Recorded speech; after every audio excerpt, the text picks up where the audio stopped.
لا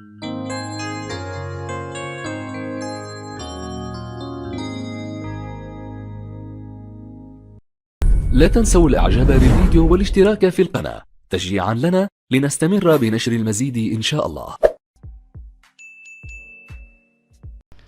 Salam alaikum wa rahmatullahi wa barakatuh, chers élèves, bienvenue sur ma chaîne Mon Prof à distance.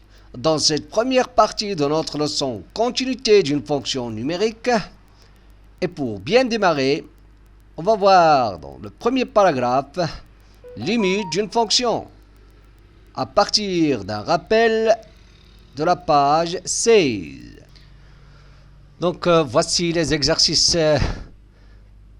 qu'on va traiter dans cette vidéo. Ce sont des exercices très importants. Donc on va rappeler les règles de limite, mais avant tout, dans l'exercice 1, on va uniquement déterminer l'ensemble de définitions. Donc pour ce qui concerne l'exercice 2, on va calculer les limites suivantes.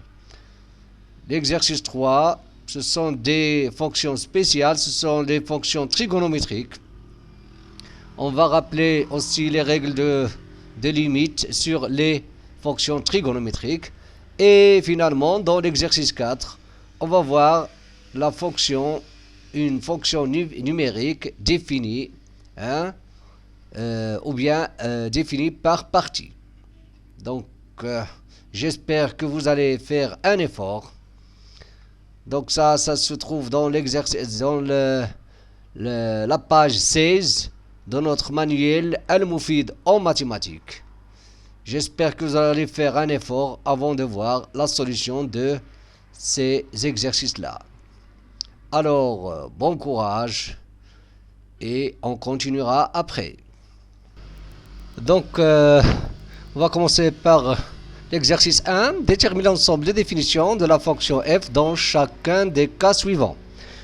La fonction f1, regardez, qu'est-ce qu'on va dire? On va dire x appartient à d de f1, équivalent à quoi? Regardez, ici on a un polynôme, ici on n'a pas de problème, mais ici le dénominateur doit être différent de 0, c'est-à-dire x au cube moins 3x au carré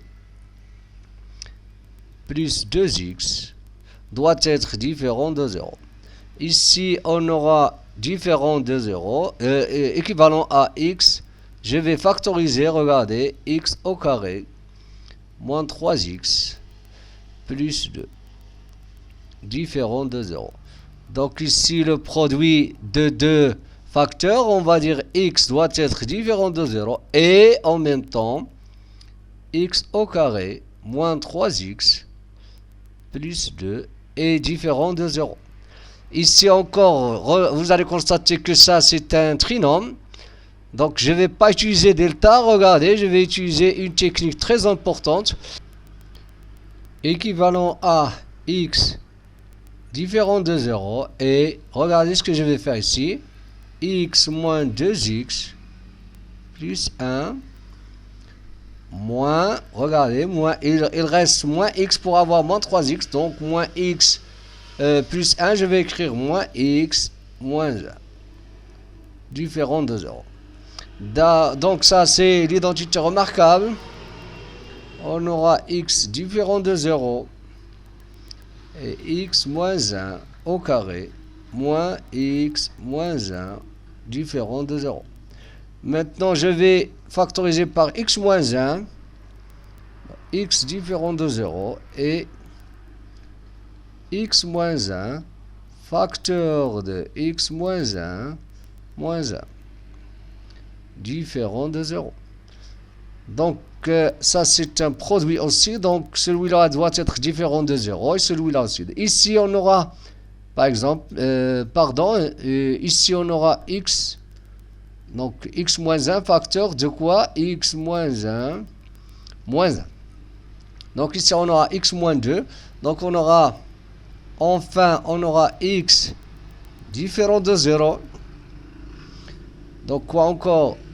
X différent de x moins 1, pardon. X moins, d'abord, x moins 1 différent de 0.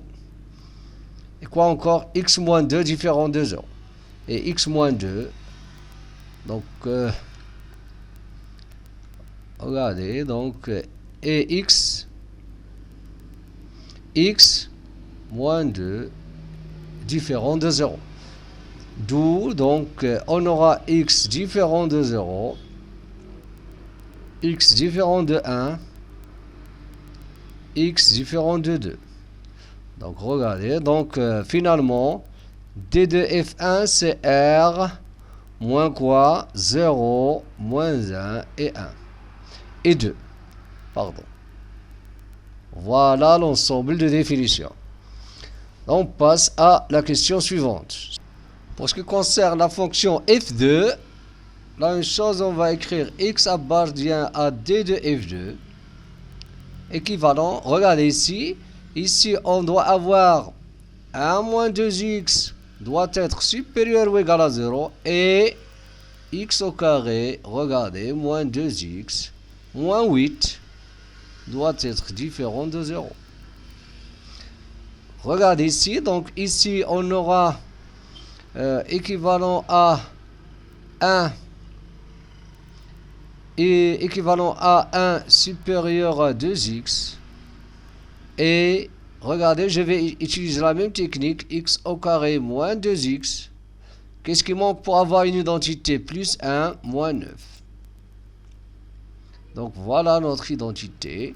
Donc équivalent à quoi? Ici on aura x inférieur à 1 demi.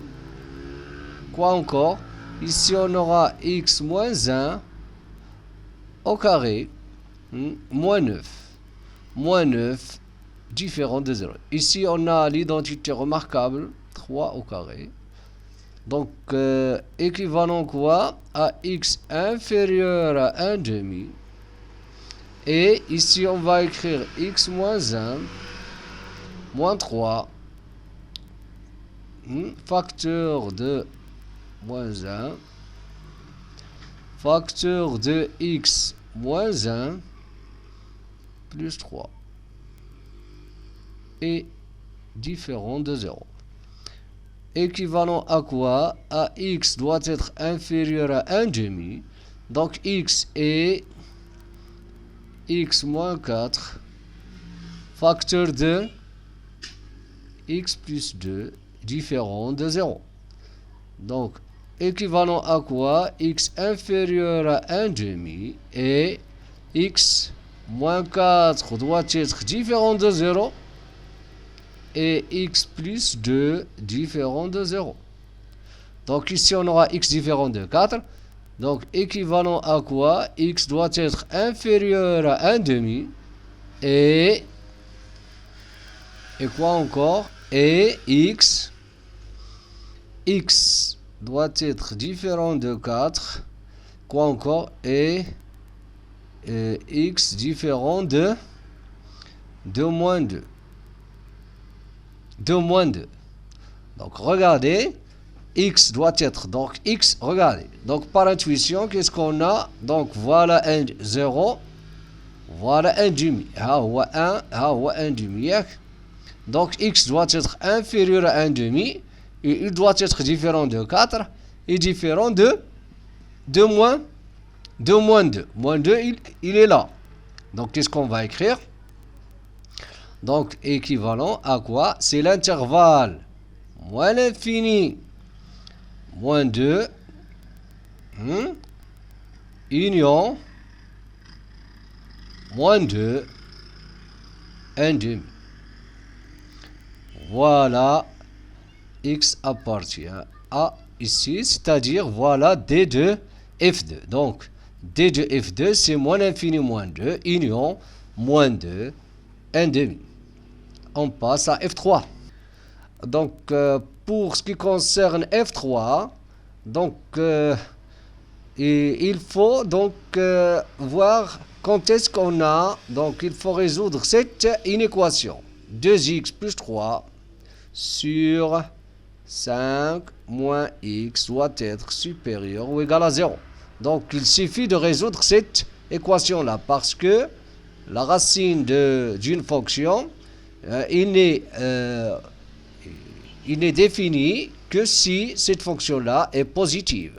Donc maintenant, pour répondre à cette question, donc qu'est-ce qu'on va faire? On va dresser un tableau, le tableau des signes. Donc regarde. Donc qu'est-ce que vous avez vu? Donc l'année dernière, vous avez vu AX plus B en général. C'est-à-dire AX plus B, il y a AX plus B. Donc AX plus B. Donc voilà le signe de AX plus V. En général débat. Donc maintenant, c'est en général. X, vous avez AX plus B. Bien sûr, on parle de A, surtout A est différent de 0. Donc il s'annule en B sur A. Là, il s'annule. Il dit AX plus B. Là, c'est le signe de A. Là, signe de A. On a signe de moins à l'opposé de A. Donc ici, qu'est-ce qu'on va...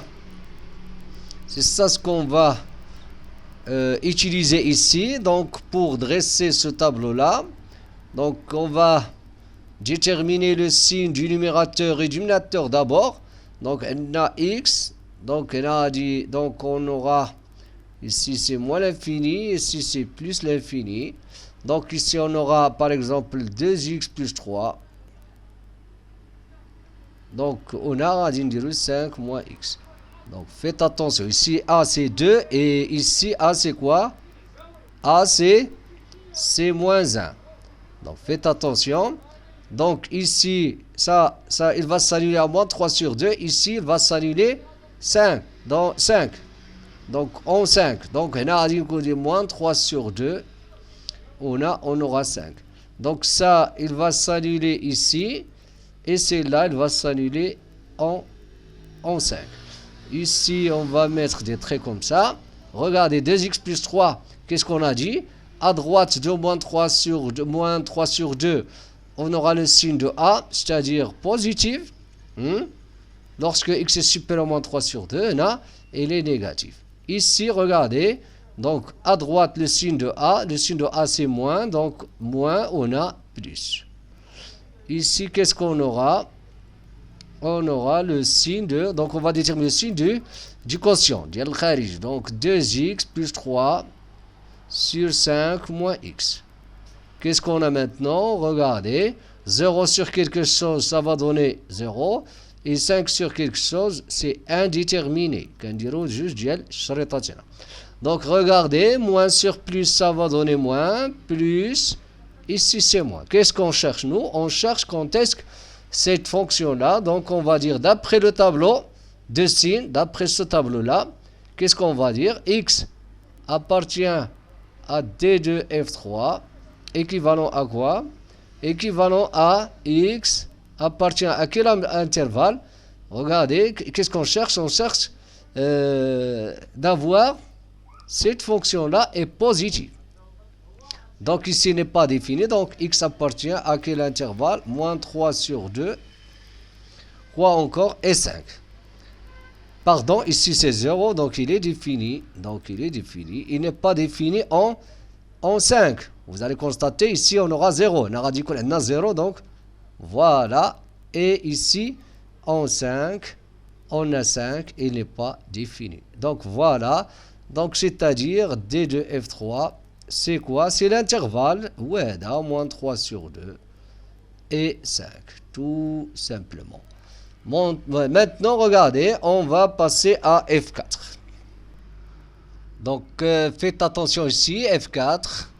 Donc, il ne faut pas croire que, regardez, il ne faut pas croire que vous avez, par exemple, regardez ici, 2x plus 3 sur 5 moins x égale à racine de 2x plus 3 sur 5 moins x. Faites attention, on n'a pas l'égalité. Quand est-ce qu'on a l'égalité? Oui, la règle dit la chose suivante. A sur B égale à racine de A sur racine de B. Mais quand est-ce que lorsque A et B sont positifs? Donc faites attention. Parce que ici, on peut avoir, par exemple, ces deux-là négatifs, négatif par négatif, il va nous donner positif. Donc, on peut écrire la racine carrée d'un positif. mais on ne peut pas les séparer. Si vous avez par exemple racine de moins 3 sur de moins 5, on peut écrire ça, mais on ne peut pas écrire racine de moins 3 sur racine de moins 5. C'est ça ce que je veux dire. Donc faites attention. Donc pour ne pas dire qu'ils ont la même ensemble de définition. Hein? Le même ensemble de définition, pardon. Donc ici on va dire x appartient à d de f4, équivalent à quoi? Regardez.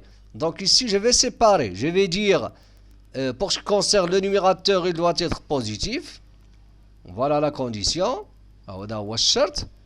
Mais au dénominateur, on doit avoir 5 moins x, c'est pas positif. Seulement, soit être supérieur à 0. Donc, équivalent, ici on aura quoi? On aura 2x supérieur à moins 3. Quoi encore? Et x inférieur à 5. Donc regardez, équivalent à x à moins 3. Voilà, x supérieur ou égal à moins 3 sur 2. Et x inférieur ou égal à 5. Regardez, si je schématise ça, je vais illustrer ça. X inférieur ou égal à 5. Où est 5? Voilà notre 5. Donc c'est très facile. Moins 3 sur 2, il va être là. Donc là. Donc x doit être supérieur et en même temps. Hein? Normalement ici, on a l'intersection de deux intervalles. Les intervalles. Donc x supérieur à moins 3 sur 2 et en même temps x inférieur. Donc vous allez constater que on aura ici. Ah, faites attention. Ici c'est strictement. Ici strictement. Ah, c'est strictement, mais au sens large. Supérieur à 0. Donc ici, inférieur à 5. Strictement. Donc on a l'intervalle moins 3 sur 2 et ici ouvert. 5. Donc on aura x appartient à moins 3 demi 5 équivalent à x appartient à moins 3 demi 5.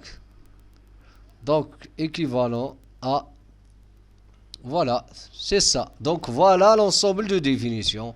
Donc on peut dire de d de f4 c'est moins 3 demi 5. Tout simplement. On passe au suivant. Donc maintenant c'est toujours la même question. Donc déterminer l'ensemble de définitions. Regardez, on a racine carrée de x au carré moins 2x moins 15. Donc ici on va essayer de résoudre cette équation là. X au carré moins 2x moins 15. Donc on va dire x appartient à f3, à d de f3. Donc x appartient à d de f3. Équivalent, je peux écrire x appartient à d de f5. Équivalent à quoi? X au carré sur moins 2x moins 15 sur x au carré moins 15 moins 2 supérieur ou égal à 0. Mais faites attention, et on a les trinômes. Donc ça, on va voir là la règle du trinôme, c'est-à-dire la règle du signe d'un trinôme. Vous savez tous le trinôme, c'est quoi ça? Vous l'avez vu en tronc commun, ax au carré plus bx plus c. Hein? Quand est-ce qu'il est positif? Quand est-ce qu'il est donc la première des choses, c'est quoi? On calcule delta. Donc on a 3 cas. Si delta est supérieur à 0, alors on aura x1 par exemple et x2. Hein? Ici, il va s'annuler. Ça c'est dans le cas de delta supérieur à 0. Qu'est-ce qu'on a? Donc si delta est supérieur à 0, on aura comme ça. On aura deux racines, pardon. Voilà, on a deux racines. Donc il va s'annuler en ces deux racines. On a x, on a p de x. En général. Donc c'est ici p de x. Ici le signe de moins a, le signe de moins a, le signe de a, ici le signe de a. Hein? Il a qu'un delta positif, il a qu'un delta égal à 0. On aura un seul, regardez, ou bien une seule racine. Donc si delta est supérieur à 0 et égal à 0, on aura une seule racine qu'on appelle x0. Donc il va s'annuler ici. Ici le signe de A, le signe de A. Et si delta est inférieur à 0, le polynôme ne s'annule jamais et on aura le signe de A. Donc le signe de A. Signe de A. Donc ici moins l'infini et ici plus l'infini. Donc là, c'est ce qu'on va voir ici. Regardez, on a, comme ici, regardez, on a x au carré moins 2x moins 15. Donc on a x au carré. Je vais commencer par ce trinôme-là. Je vais voir est-ce qu'il s'annule ou non. Moins 2x moins 15. Donc je peux écrire par exemple x au carré. Regardez, ça c'est le début du développement d'un trinôme. Donc x au carré moins 2x, je ne vais pas calculer delta. Donc radic c'est moins 2x plus 1. Donc moins 16. Vous voyez, vous regardez, donc voilà. Donc x moins 1 au carré. Moins 4 au carré. Donc on aura deux racines. Donc vous allez constater qu'on a x moins 1, moins 4. Quoi encore? Ici, on aura x moins 1 plus 4. Ici, qu'est-ce qu'on aura? X moins 5. X plus 3. Donc, vous allez constater qu'on a deux racines, 5 et moins 3. Donc, elle dit, elle a deux racines. C'est 5 et moins 3. Vous savez? Ou bien moins 3 et 5. Pour les mettre en ordre. Donc, elle dit, elle a moins 3 et 5. Donc, il a deux racines. Donc, on va dire, voilà. La deuxième, regardez. On a x au carré, moins. Donc, je peux écrire ici 2 fois 1 demi. Donc, pour faire apparaître l'identité remarquable, regardez. Moins 2 fois 1 demi, x, plus 1 quart. Donc, 1 quart, ici, on a moins 2. Donc, هذه راه ما كتستعملش فيها دلتا، دا كندير هذيك لا فورم كانونيك. Donc, هنا x au carré moins 2x, هنا تعطينا x moins 1 demi le tout au carré. Donc, qu'est-ce qu'on va faire? Donc, je vais retrancher 1 quart, reste 1 quart, je vais retrancher 1 quart et bon, voilà, allez, غنكتب moins 2. Moins 2. Vous savez? Donc, هنا j'ai le trinôme. L'identité x moins 1 demi au carré moins, regardez ici, donc je vais multiplier par 4, moins 8 sur 4. Donc on aura moins 9 sur 4. Donc finalement, on parle de ça, donc on aura x moins 1 demi moins, au carré, pour faire apparaître n a 3 sur 2 au carré. Voyez? Donc on aura x moins 1 demi moins x moins 1 demi moins 3 demi.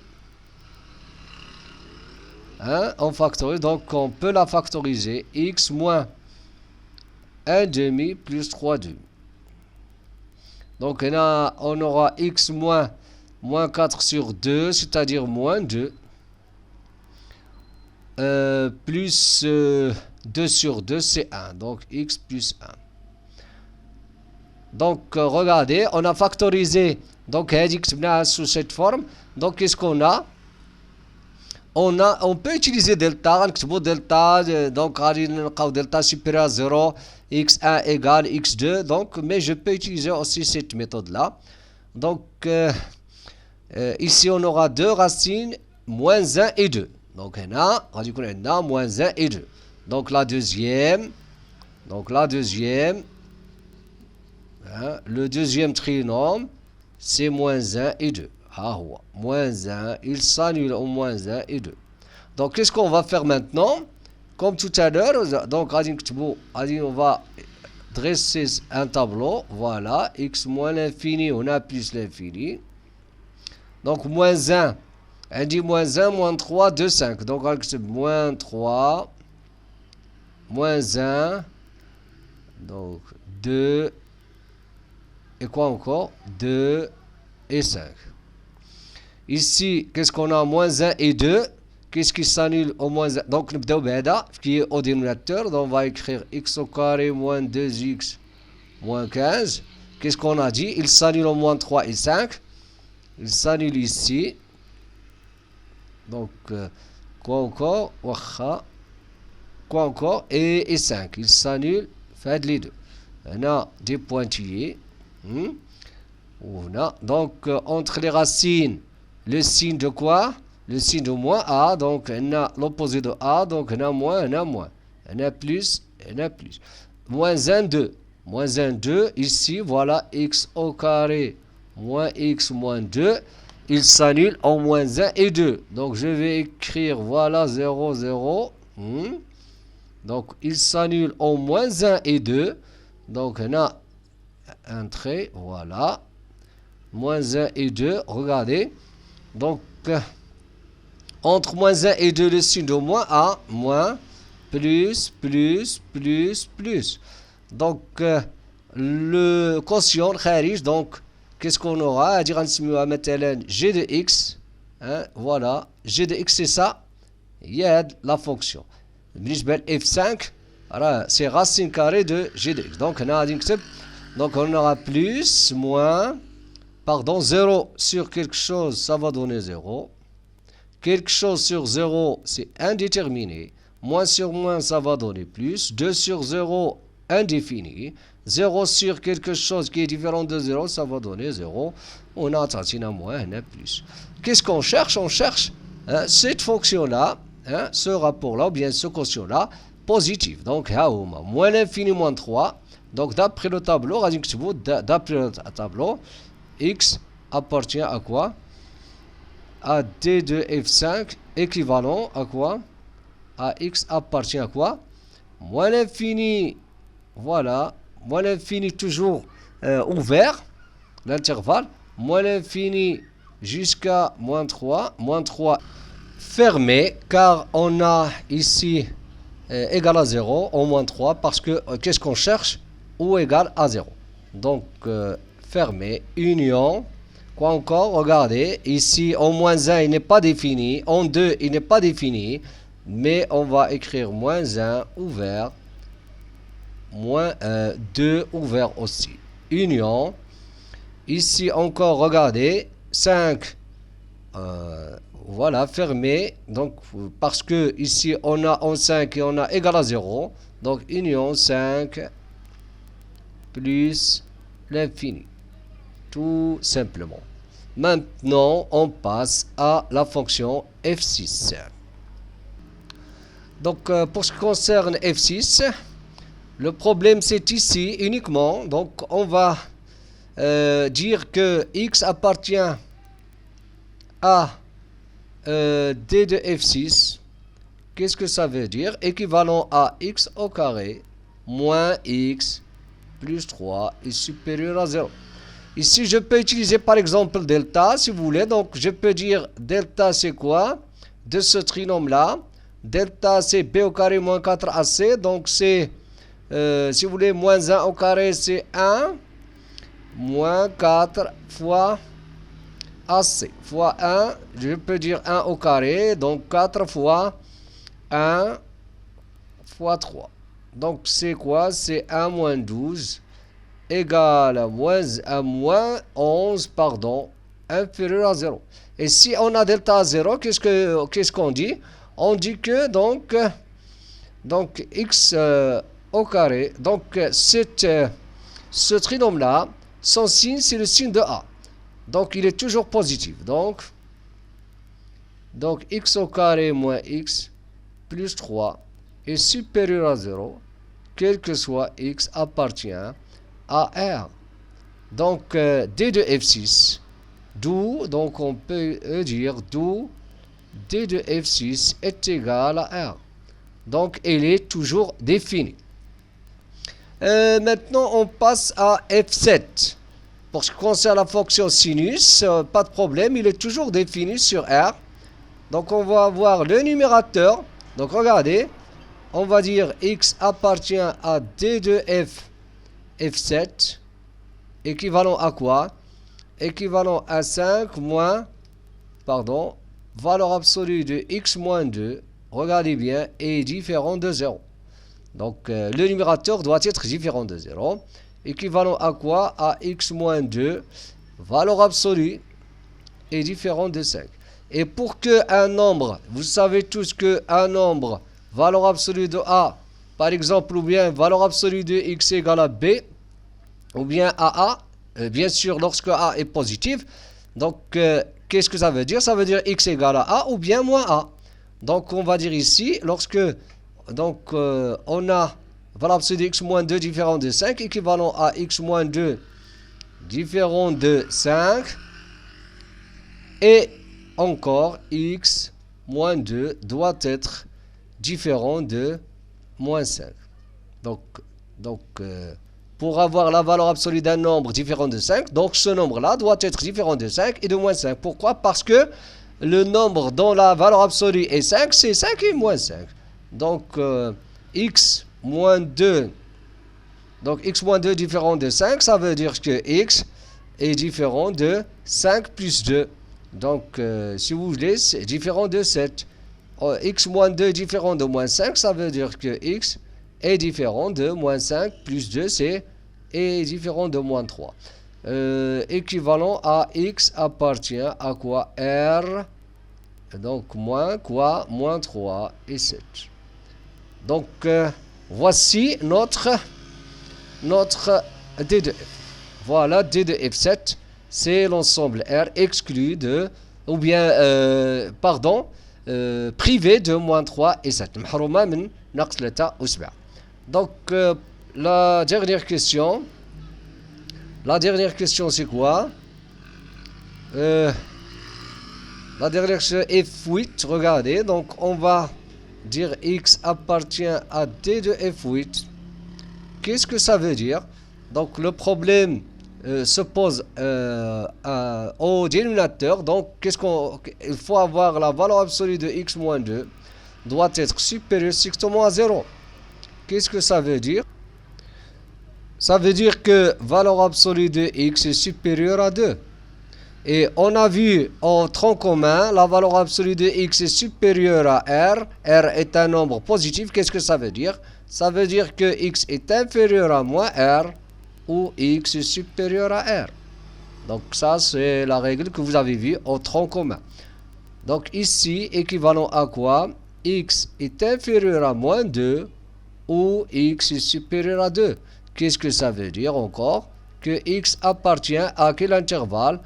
X inférieur à moins 2, c'est-à-dire moins l'infini moins 2, ou c'est-à-dire union 2 plus l'infini. Tout simplement. Donc voilà D de f8. C'est moins l'infini moins 2, 2 plus l'infini. Tout simplement.